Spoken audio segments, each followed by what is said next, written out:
Olá, meu nome é Ananda, eu sou médica, clínica geral e com especialização em Ayurveda, especialmente Ayurveda para mulheres e crianças.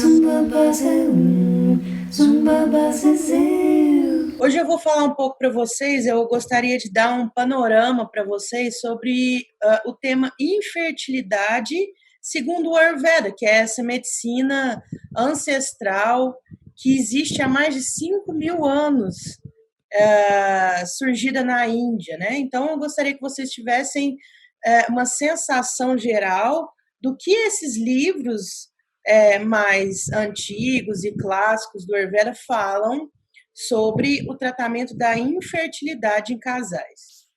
Antes de começar a palestra em si, eu gostaria de fazer um mantra para Dhanvantari, que é aquela divindade que personifica todas as formas naturais de cura. Namami Dhanvantari Madidevam Surasurai Vandita Padmam Loke Jararu Bhayamrutu Nashanam Dataramisham Vividaushadinam Dataramisham Vividaushadinam. Om Shanti Shanti Shanti. Namastê. Bom, então,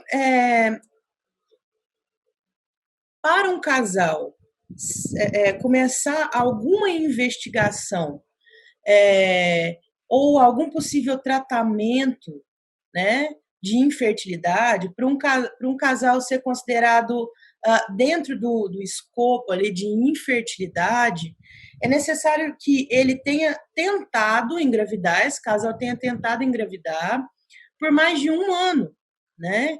Então, se um ano tentando engravidar sem o uso de anticoncepcionais, segundo a Organização Mundial da Saúde, esse casal deve passar por algum tipo de investigação e é considerado um casal ali dentro desse conceito de infertilidade. Ou seja, a gente só começa algum tratamento, mesmo alopático ou um tratamento mais específico, né, um tratamento natural, depois de um ano de tentativas. É lógico que o Ayurveda propõe que todo casal que já queira engravidar faça uma série de procedimentos, de limpezas, tome ervas que a gente chama Vadikarana, que são ervas afrodisíacas, que dão potência à parte ginecológica, reprodutiva, mesmo 6 meses antes de engravidar, né? Mas a questão do tratamento da infertilidade em si é feito depois de um ano de tentativas, porque às vezes existem algumas incompatibilidades, é necessário entender o período fértil da mulher, a parte psicológica, né? A interação desse casal. Então, existem tentativas naturais e depois disso parte-se para qualquer tipo de tratamento relativo à infertilidade. A prevalência no mundo é que alguma coisa entre 10% a 15% dos casais vão ter dificuldade para engravidar dentro dessas tentativas naturais do primeiro ano, né?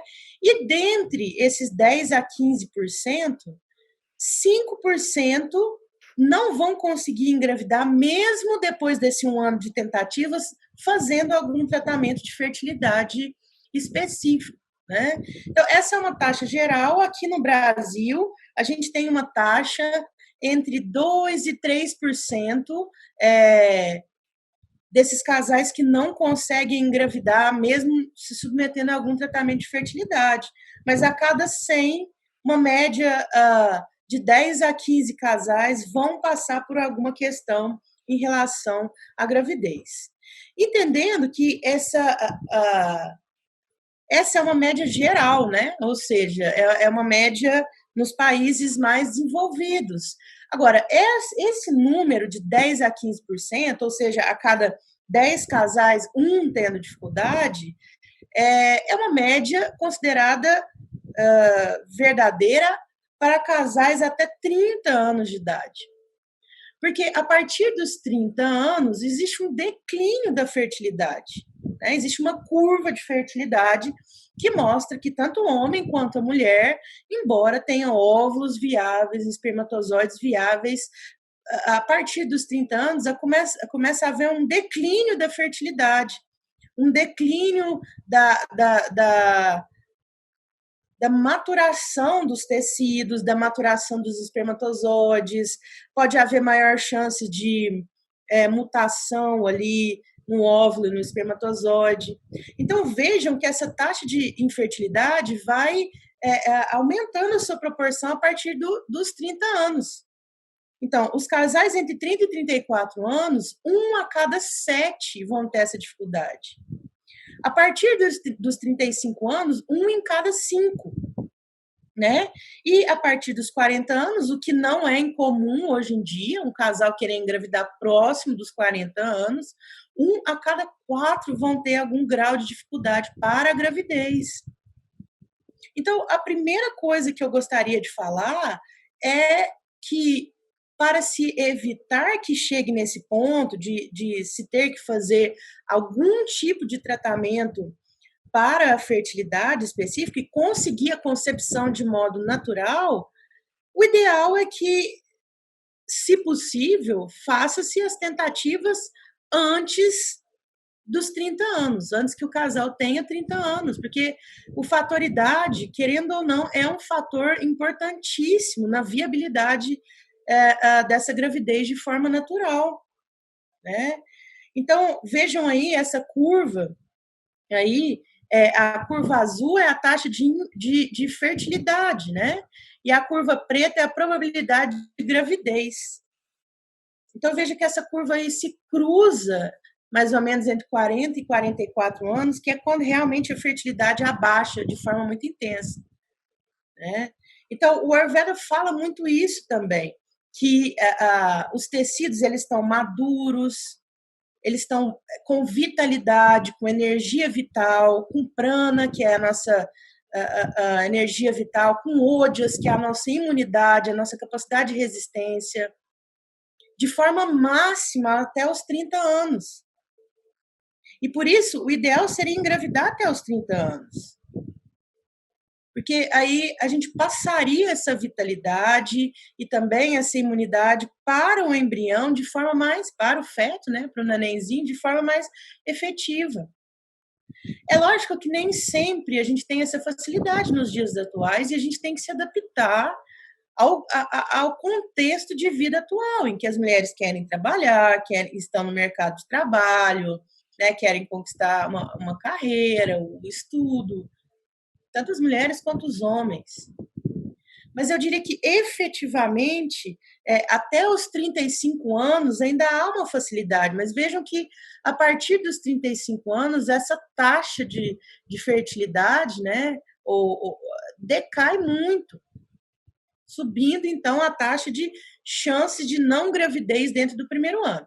Então, a primeira coisa é respeitar a idade cronológica, porque os tecidos eles vão reagir, principalmente o tecido reprodutivo, os óvulos e os espermatozoides, de acordo com a idade. Isso é uma condição indispensável, né? Agora, a taxa de fertilidade também está. Vamos ver como é que isso se distribui de acordo com as causas, né? Então, eu diria que a cada 10 casais, 3 têm como causa de infertilidade a causa do homem, né? A causa masculina. Problemas na espermatogênese, no espermatozoide. A cada 10 casais, 4 deles têm causa como infertilidade o fator feminino. Então, a mulher pode ter algum problema no ciclo menstrual, algum problema no próprio tecido reprodutor. Então, a causa seria feminina, né? Dois em cada 10, dois seria a causa dos dois. E o que não é incomum, tanto o homem quanto a mulher tem alguma causa específica. Varicocele no homem, ou essas causas físicas, ou causas hormonais na mulher. E 1 em cada 10 casais entram naquilo que a gente chama infertilidade sem causa aparente. Embora haja investigação no homem, na mulher, na compatibilidade do casal, não há nenhum sinal, nenhuma causa aparente, né? Não há nenhum diagnóstico aparente para essa infertilidade. E geralmente são esses casais que entram ali naqueles 5% que tem maior dificuldade de engravidar, realmente, mesmo com tratamento de fertilidade, porque não se acha a causa. E um dos principais abordagens para o tratamento de infertilidade, obviamente, é lidar com a causa. Mas, sobretudo, o que eu queria que vocês vissem é que causas para infertilidade estão ligadas basicamente 50% a causas masculinas e 50% a causas femininas. O que acontece no dia a dia é que, às vezes, a gente investiga com muita força a mulher, submete ela a exames invasivos, a exames dolorosos, uma série de exames de imagem, exames laboratoriais, e investiga pouco o homem. E aí fica naquela extenuando a mulher, enquanto a probabilidade é de basicamente igual de infertilidade entre homem e mulher. Então, é necessário haver uma investigação desde o início, se esse casal não consegue engravidar de formas naturais dentro do primeiro ano de tentativa, tanto do homem quanto da mulher. Porque a possibilidade dos dois, de algum deles ser a causa, é igual. E os exames para investigação de causas de infertilidade no homem são menos invasivos, menos dolorosos. Então, essa investigação no homem deve ser feita desde o início, né, para evitar também o sofrimento físico e psicológico da mulher, do casal. Bom, depois de dar esse panorama geral do que seria infertilidade, segundo a Organização Mundial de Saúde, né, segundo a medicina moderna, vamos voltar agora um pouco e ver como esses livros de mais de 1000 anos antes de Cristo falam sobre infertilidade de acordo com essa medicina tradicional indiana, que é o Ayurveda. De forma geral, a gente tem vários autores e cada autor dá algum nome específico para a infertilidade, né? Mas, basicamente, a gente tem 3 classificações, de acordo com Charak, né? Que escreveu Charak Samhita, que é o principal livro ali, um livro clássico, em que a gente recorre, um livro de clínica médica dentro do Ayurveda. Então, ele classifica chama como Vandya, uma infertilidade primária. Na verdade, a incapacidade total de gravidez, seja primária ou secundária, seja congênita ou adquirida. O que quer dizer isso? Vandya é a pessoa que não vai conseguir engravidar, geralmente, tanto a mulher quanto o homem, porque não tem um aparato físico capaz de levar à frente uma gravidez. Então, por exemplo, é uma mulher que nasce com atrofia do útero, sem a presença do útero, ou que nasce com alguma síndrome, por exemplo, alguma síndrome de involução dos ovários, né? Então, ou um homem que nasce com atrofia das gônadas, com incapacidade de produzir espermatozoide, ou um homem ou uma mulher que sofreu um acidente ou que fez uma cirurgia e precisou tirar os testículos, ou o útero, ou os ovários. Então, Vandya é aquele tipo de infertilidade no qual não adianta haver tratamento, porque a gravidez não vai ser viável, não tem tanto os que a gente chama de bídias, que são as sementes, o óvulo, o espermatozoide, ou o receptáculo ali capaz de, né, o útero, ou a parte hormonal, de alguma forma, capaz de levar à frente uma gravidez. E apesar da tentativa de qualquer tratamento, isso não seria viável, né? Já a praja é a infertilidade tal como a gente conhece, a infertilidade talvez da parte hormonal, relativa à parte hormonal, ou relativa mesmo à parte fisiológica, né, ou anatômica, mas que, sendo feito tratamentos, esse casal pode engravidar, sendo achada uma causa, feito um diagnóstico preciso, um tratamento preciso, esse casal pode engravidar. E é interessante que o Ayurveda também coloca um terceiro tipo de infertilidade chamado sapraja. Sapraja é a infertilidade, a dificuldade de conceber um segundo filho. Esse casal às vezes já tem um filho, né? Não de outros casamentos, mas o próprio casal já tem um filho. E para conceber segundo, terceiro filho, há uma dificuldade. Isso não é incomum, né? Infertilidade a partir do segundo ou terceiro filho. Acontece bastante. E geralmente o Ayurveda fala que se há uma extenuação de algum dos dois, do casal, ou do homem ou da mulher, por exemplo, se a mulher ou o homem estão perdendo muito tecido, tem um emagrecimento intenso, ou passaram por terapias muito intensas de desintoxicação, ou tratamentos muito intensos, por exemplo, tratamentos de câncer, com medicações mais que vão dar algum impacto ali no óvulo, no espermatozoide, pode haver essa dificuldade de se engravidar de mais filhos, mas essa também é uma situação que, a partir de um tratamento específico, pode ser revertida, né? Então, o prognóstico de tratamento vai depender das causas específicas, da cronicidade da questão, da gravidade da questão. Então, cada casal tem que ser avaliado de maneira individual, né? Bom, vamos ver então como é que o Ayurveda aborda as causas específicas de infertilidade. Quando a gente fala em infertilidade ligada à mulher, nós podemos ter, o pensamento é ir e analisar dois aspectos. Um se chama Shukra. O Shukra é a parte física, a parte anatômica da mulher em específico. Ou seja, essa mulher teria desequilíbrios no aparelho reprodutor feminino. Então, o aparelho reprodutor feminino em si se chama Shukra. Essas causas estão ligadas a alguma questão, ou no canal vaginal, ou no útero em si, nas trompas, nos ovários. E nós temos outra causa, né? Outra vertente, assim, outro olhar para as causas de infertilidade feminina, que está ligada mais à parte hormonal, que se chama Artava. Né? Então, vocês sabem que a parte hormonal é aquela que é responsável pela ovulação e a menstruação.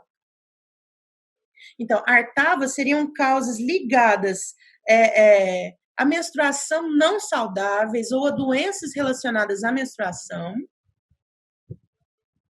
ou a ovulação. Então, vamos detalhar isso aqui um pouquinho mais. Então, quando eu tenho causas ligadas ao aparelho reprodutor em si, eu posso ter causas congênitas, ou seja, eu já nasci com alguma causa. Por exemplo, útero bicorno, né, que é o útero bipartido.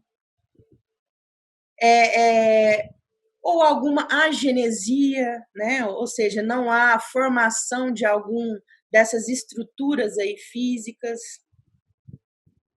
Mas a principal causa são causas adquiridas, e as causas adquiridas, elas estão ligadas ao que a gente chama de Yoni Vyapads, que são as doenças ginecológicas. Né? Então, esses livros clássicos, eles descrevem com bastante detalhe 20 tipos de doenças ginecológicas que podem levar a algum tipo de infertilidade. Eu não vou falar das 20 em si, mas eu coloquei aqui só para se vocês quiserem terem algum panorama, né? Então, vejam que são causas diversas. Por exemplo, a dor durante a relação, a mulher que sente dor durante a relação pode ser uma causa, né, de dificuldade de engravidar, útero retrovertido, prolapso uterino, até o ressecamento vaginal pode levar a uma dificuldade de se conseguir a concepção. Podem existir problemas locais, mas podem existir problemas sistêmicos, doenças como, por exemplo, hipotiroidismo, diabetes. Ou pode ser até que a pessoa consiga a fertilização em si, consiga engravidar, mas que sofra de abortos iniciais ou mais tardios. Então, para o Ayurveda, esses abortos, tanto no início da gestação quanto depois, a gestação mais evoluída, também são considerados infertilidade. A fertilidade em si é quando a gente consegue um bebê viável, mesmo após o nascimento. No Ayurveda, mesmo a perda fetal no parto seria infertilidade, porque a gente tem que analisar as causas. E as causas podem vir tanto da parte física quanto da parte hormonal ou psicológica, né? Mas eu vou falar aqui para vocês sobre 3 das principais causas físicas, né, de infertilidade. A primeira delas, e talvez uma das mais prevalentes hoje em dia, se chama endometriose. Então, para o Ayurveda, né, na verdade, de forma geral, endometriose é quando a parte interna do útero, que é o endométrio, que deveria, via menstruação, quando se descama, sair pelo canal vaginal, ela é encontrada em outros locais da cavidade pélvica ou até da cavidade abdominal, até da cavidade torácica, pode haver focos de endometriose, causando ali uma inflamação local e uma invasão desse tecido endometrioide aqui. Então, vocês viram que essas partes aqui em vermelho, né, são partes do endométrio, que deveriam ser descamadas, mas esse endométrio reflui, sai via trompas, o sangue menstrual sai via trompas e vai se acoplar aqui a outros lugares, podendo ser ovário, trompas, até intestino, bexiga, o que dá muita dor à menstruação, às vezes desconforto na hora da relação, desconforto para evacuar, desconforto na micção. Talvez essa seja uma das causas mais prevalentes hoje em dia de infertilidade na mulher, porque causa um ambiente inflamatório ali. Então, para o Ayurveda é essa ciência, essa medicina que não vê só a parte bioquímica, biológica, né? Fala que existe também a parte energética, a parte emocional e a parte espiritual. E dentro da parte energética, para o Ayurveda existe uma força cuja direção deve ser para baixo, chamada apana. Esse apana é o responsável pelas eliminações, então é responsável pela micção, pela evacuação, por a gente soltar flatulências e pela menstruação. Quando de alguma forma a gente reverte esse apana vayu e essa energia que deveria ser para baixo passa a ser para cima, a gente desequilibra essa parte energética e a parte das eliminações e começa a ter dificuldade para evacuar, às vezes dificuldade de micção, distensão abdominal por não eliminar gases e também endometriose. Então, uma das principais formas da gente evitar a endometriose é não segurar as urgências naturais, porque segurando as urgências naturais é uma forma da gente reverter esse apana. Ou seja, quando eu tenho vontade de evacuar, eu devo ir no banheiro. Quando eu tenho vontade de fazer xixi, eu tenho que fazer xixi, de eliminar flatulências. Mas não só essas. Por exemplo, se eu tenho vontade de chorar, se eu tenho vontade de arrotar, se eu tenho vontade de espirrar, de fome, sede, sono. Todas essas são urgências naturais que, se a gente segura elas demais, existe um desarranjo da parte energética, da energia vital, que reflui essa força que se chama apana, que deveria ficar para baixo. Menstruar também é uma urgência natural, porque o corpo, pessoal, ele não faz nada errado. A menstruação é algo que deve acontecer. É uma forma de limpeza física, emocional, energética. Se eu tomo hormônios a longo prazo que bloqueiam a minha menstruação, isso também é algo que pode desarranjar essa apana vayu e depois reverter silenciosamente isso e ir criando focos de endometriose. Então, para o tratamento da endometriose, o Ayurveda fala muito sobre enemas, que é a aplicação de medicações via retal. Ou, porque, né, quando a gente faz enemas aqui, o intestino está em relação aqui com o útero muito intensa. Vejam que nessa figura o intestino está ali atrás, intestino grosso.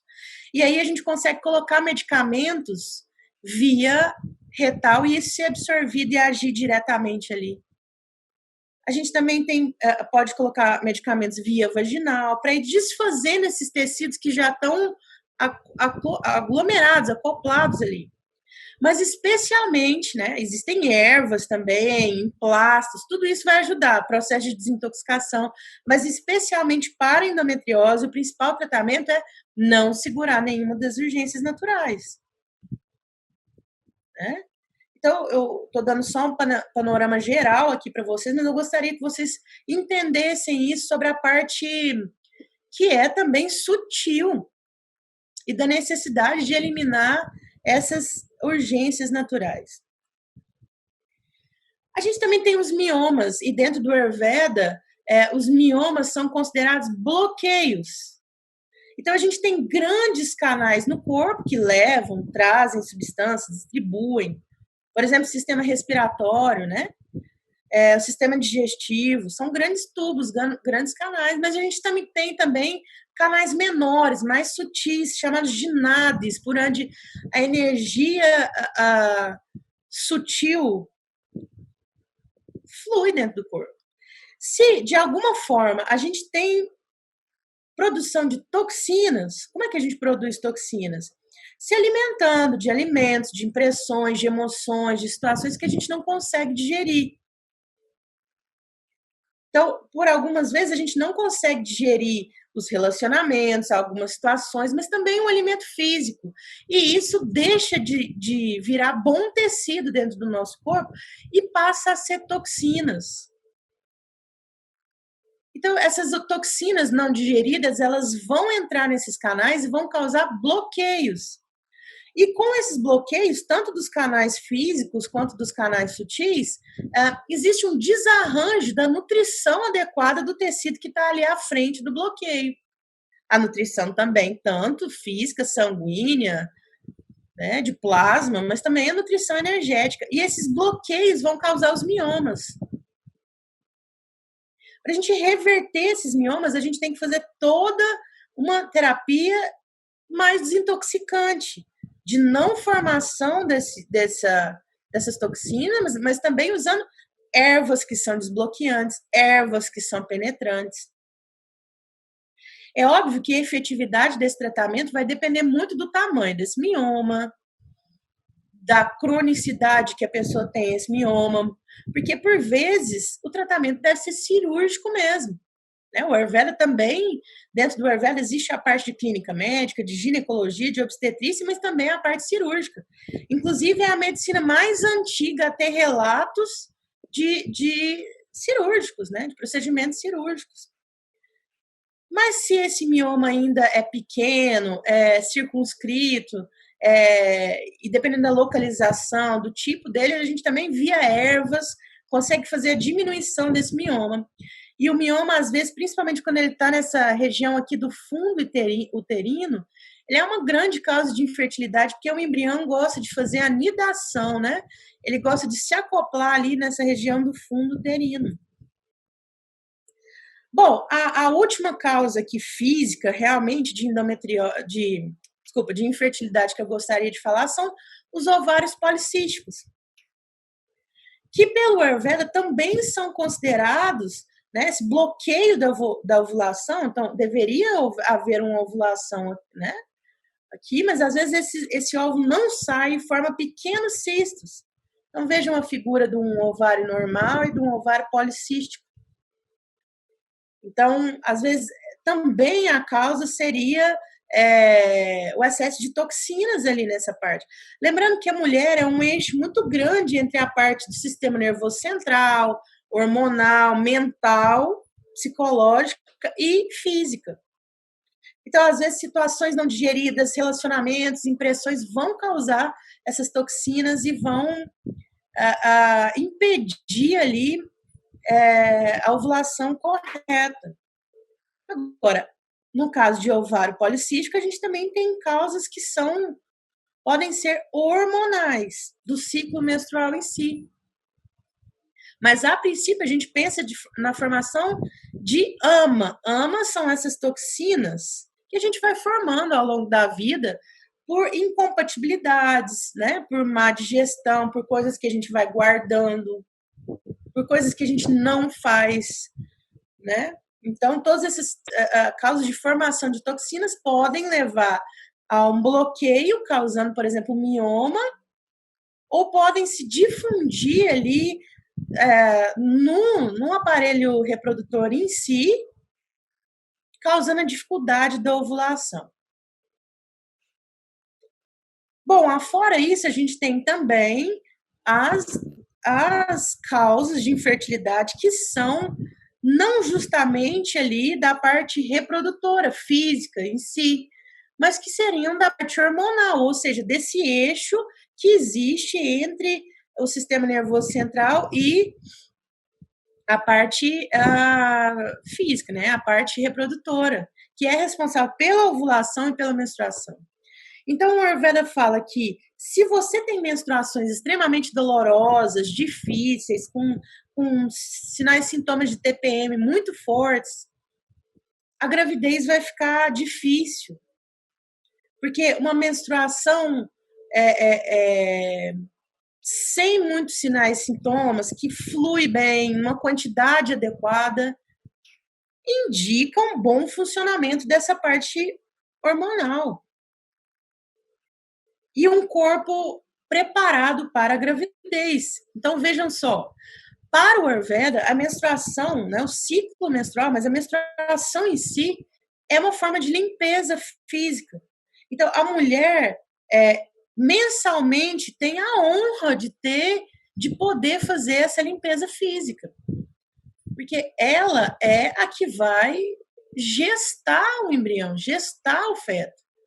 E por isso ela precisa dessas desintoxicações mensais para se limpar, para limpar a parte física, para renovar o endométrio, mas também para limpar tudo aquilo que vem, que aconteceu no mês, de forma mental, sentimentos, as formas de pensamento, mas também a capacidade dela de se colocar no mundo, de se expressar, limpar a parte sanguínea, a parte digestiva. Então, energeticamente, isso tudo está ligado, de modo que o sangue menstrual ele deve ser essa limpeza. E o sangue menstrual, digamos assim, equilibrado, a menstruação equilibrada, seria uma menstruação que tem uma média entre 4 a 5 dias, de coloração nem muito viva e nem muito escurecida, uma média de 100 a 120 ml, até 120 ml durante o ciclo todo de sangue. E o ideal é que não tivesse cólicas excessivas, muito coágulo ou que fosse muito pegajoso. E nem que a mulher tivesse muita mudança, labilidade emocional.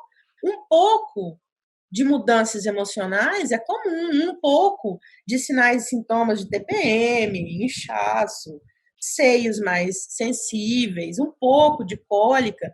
É normal, porque o útero tem que fazer uma certa contração para o sangue sair.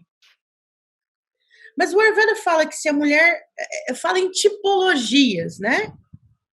Então, fala que existem 3 tipologias. A mulher do tipo Kapha, do tipo Pitta e do tipo Vata. A mulher do tipo Kapha é aquela que tem muita facilidade em lidar com outras pessoas, gosta de proteger todo mundo, de trazer todo mundo para si,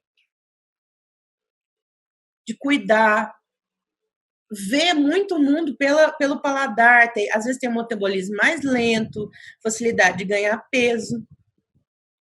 E quanto mais a gente ficar assim, qualquer pessoa pode ficar assim ou já nascer com essas características. Quanto mais ela ficar muito emotiva, muito estagnada, muito comendo alimentos que são muito pesados, mais ela vai ter um tipo de menstruação que é de volume médio, nem muito escuro, nem muito claro, o sangue, mas um sangue pegajoso, um sangue de difícil descida, meio estagnado. E ela fica extremamente chorosa durante o período menstrual. A mulher do tipo pita, ou que está pita, né, porque tem uma rotina que vai levar ela a estar assim, ou já nasceu assim, é uma mulher determinada, que tem um objetivo, vai atrás, muito racional, muito pragmática, prática, mas tendência a ser um pouco controladora também, de emoções quentes, é muito quente, né? Muito reativa. E aí o sangramento é intenso, de 7 dias ou mais, vermelho vivo, com coágulos, tem tendência a ter ardência no canal vaginal e ela fica extremamente reativa, explosiva nesse período menstrual. A mulher que está vata ou é vata é uma mulher muito criativa,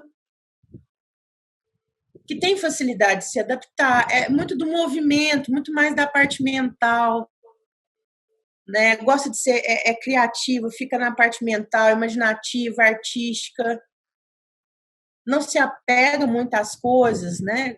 Arruma soluções para os problemas, mas tende a ter um pouco de ansiedade, porque é muita sutil, é muito mente. Geralmente, quando a gente fica muito fazendo muita coisa, tendo muita demanda, a gente fica vata. E aí, essas são mulheres que têm sangramento durante menos dias, em pequena quantidade, com muitas cólicas. A dor é que fala muito, né? Acúmulo de gases e muita flutuação hormonal.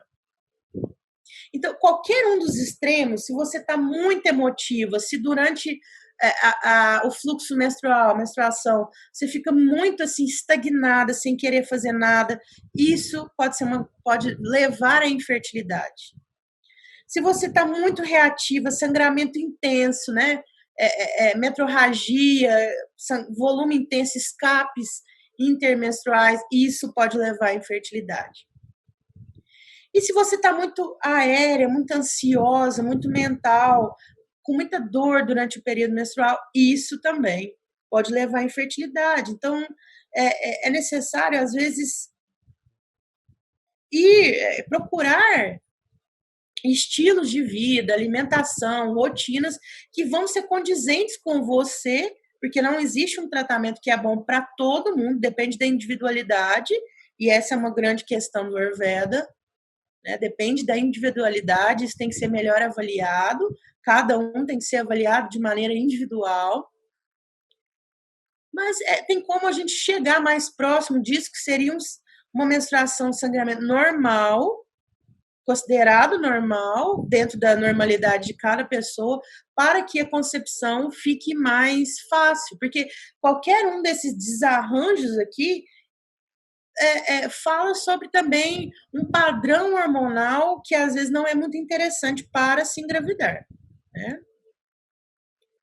A gente também tem as causas masculinas, como eu falei para vocês, é basicamente 50%, né?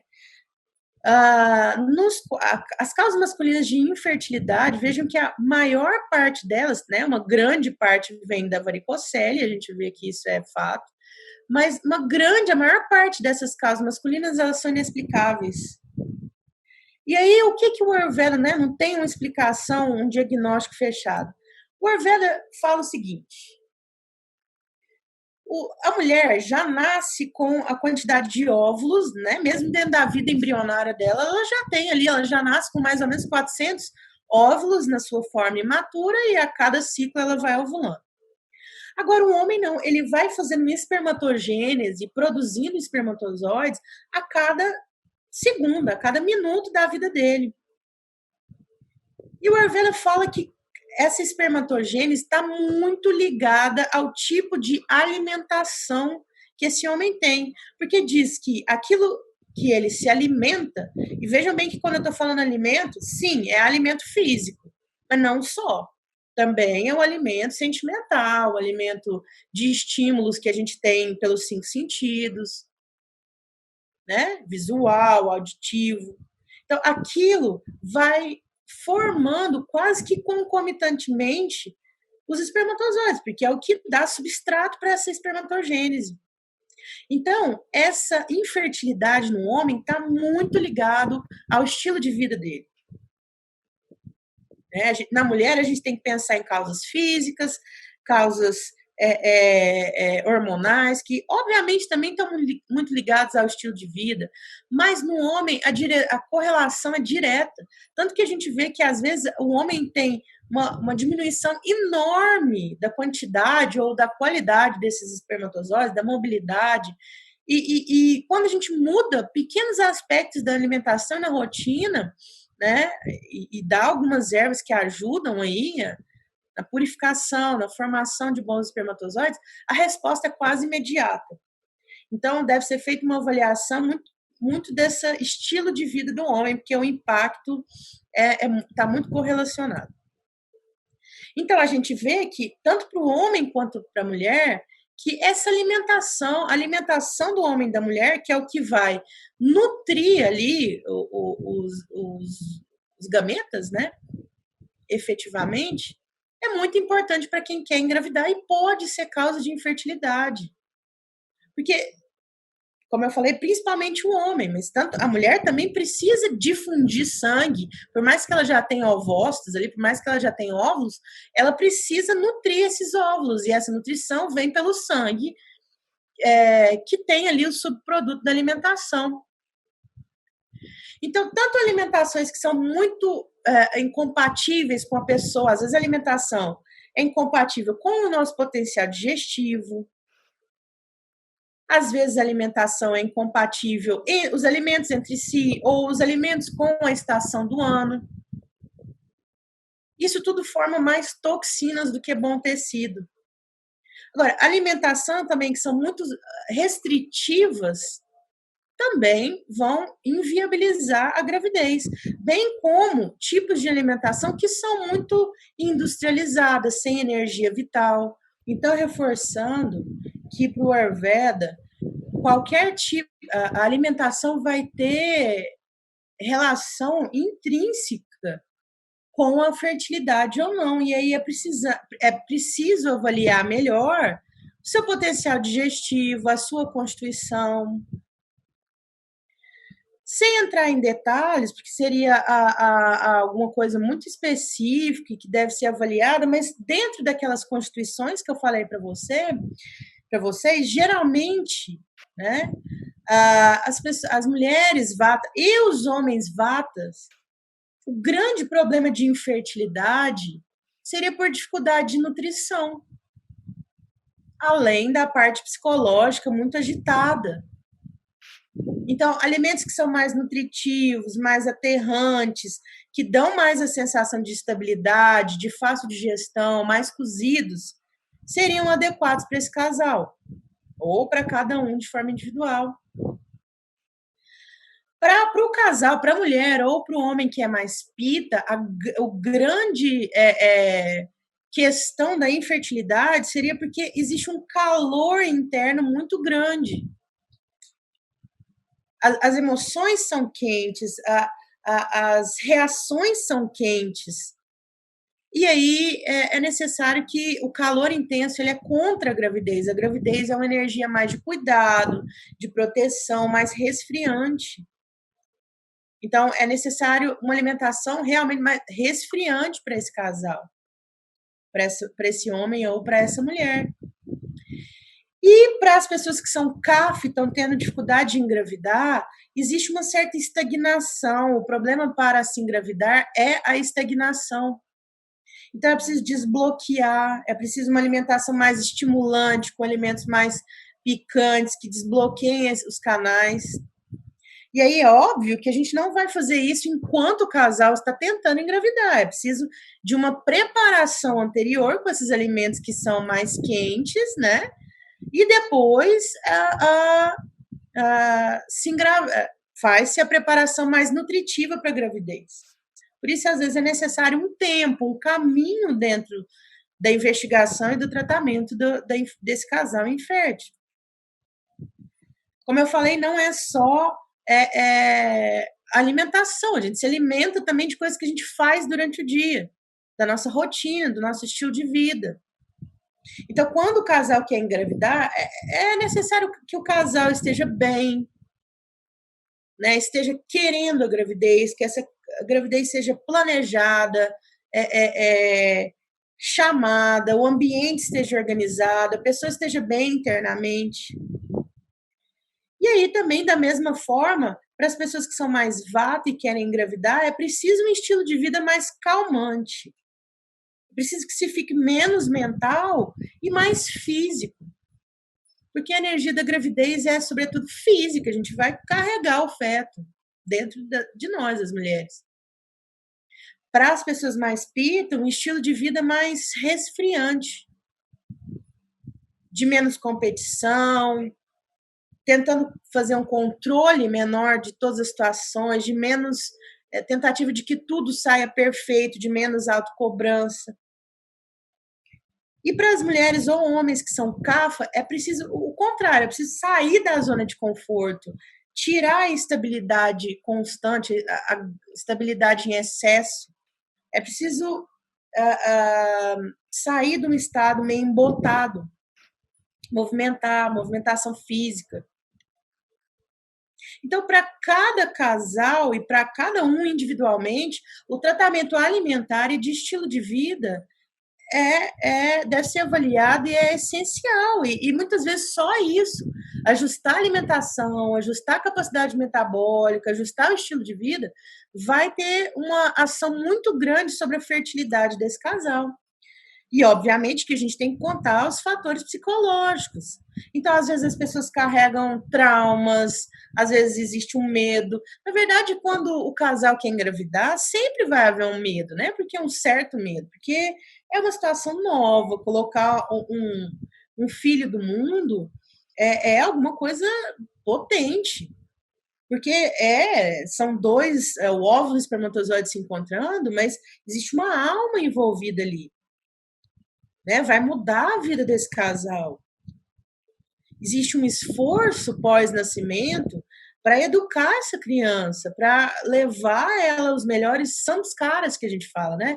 As melhores imprints, para fornecer para essa criança coisas que não são só materiais, mas que são sentimentais, de estabilidade, intelectuais.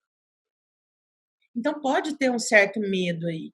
E é necessário que o casal, antes de engravidar, esteja num bom momento psicológico, tanto como casal como de forma individual, felizes, com clareza mental.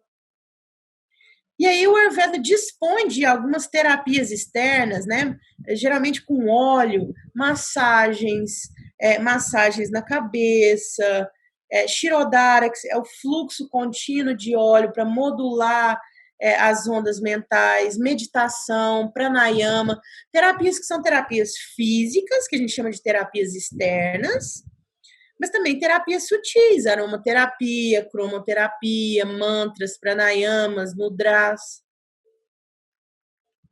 Porque a gente precisa cuidar de todas as instâncias, de todos os corpos. Muitas vezes não há aquela infertilidade sem causa aparente, né? Não há causas físicas nem para o homem, nem para a mulher, embora, apesar de já ter sido feito todas as investigações. Mas precisa de um equilíbrio emocional, de um equilíbrio psicológico, de um equilíbrio energético. E aí as terapias sutis são físicas, de acalmar mesmo. E terapias sutis também são de grande valia, porque vão trazer uma sensação de equilíbrio geral, não só consumindo ervas, consumindo remédios, né? E o último fator responsável por causa de infertilidade é que, como eu falei para vocês, quando o óvulo se encontra com o espermatozoide, no momento da concepção para o Ayurveda, há a entrada de uma alma, e essa alma não é uma alma aleatória, é uma alma predestinada para esse casal, ligada a vidas passadas e a coisas que os casais têm que viver nessa vida. Então, muitas vezes a gente faz todos os tratamentos físicos, emocionais, sutis, mas o problema é que não há uma alma pré-determinada para esse casal. E algumas vezes a gente. E assim, o casal muitas vezes tem que viver isso, né? Passar por esse processo. E a possibilidade da não gravidez. E algumas vezes a gente usa de astrologia védica, uso também de cerimônias espirituais, da autoinvestigação espiritual, de terapias de entrega às divindades, né? Mas deve ser também avaliada essa possibilidade de que naquela vida esse casal não deve ter filhos e viver de acordo com isso, da melhor maneira possível, embora a infertilidade, né, não conseguir se ter filhos quando quer é extremamente frustrante para esse casal, e isso deve ser trabalhado também das suas diversas maneiras. Então vejam, pessoal, que o tratamento envolve descobrir as causas, sejam elas sistêmicas ou locais, tanto no homem quanto na mulher. Entender qual que é a alimentação e o estilo de vida que vão ser mais beneficiais para cada um individualmente no casal. Entender os fatores psicológicos que podem estar influenciando nessa não gravidez, inclusive os fatores espirituais. E usar de tratamentos naturais para ajudar esse casal de forma muito pontual e específica, né? Então, o Ayurveda propõe tratamentos de desintoxicação, tratamentos com ervas, né?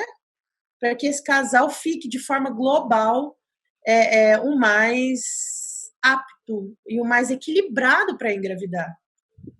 Porque o Ayurveda fala que o casal deve estar o melhor possível que ele possa estar para que a gravidez aconteça, para gerar filhos que vão ter felicidade, saúde, vão poder impactar de maneira positiva na evolução de todos os seres.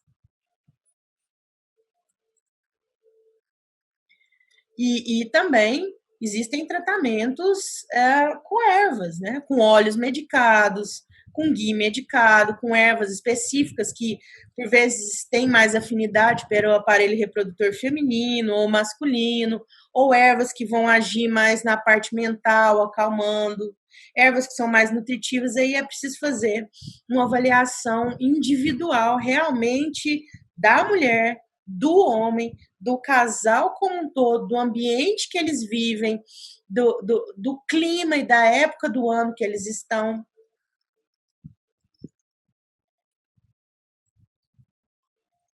Mas realmente eu espero ter dado, pelo menos assim, um panorama geral para vocês.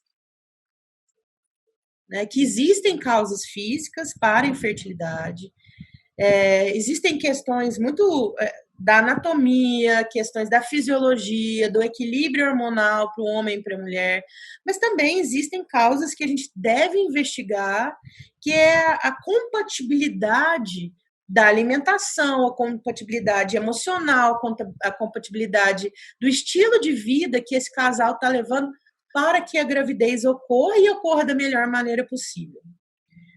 Então, se vocês tiverem, assim, precisarem de algum suporte mais específico, eu recomendo que procurem um médico ou terapeuta ayurvédico próximo de vocês, que o Ayurveda tem muita efetividade nesse tratamento da infertilidade, com terapias que parecem simples, mas que às vezes vão levar esse casal ao equilíbrio e conseguir aí a gravidez tão desejada.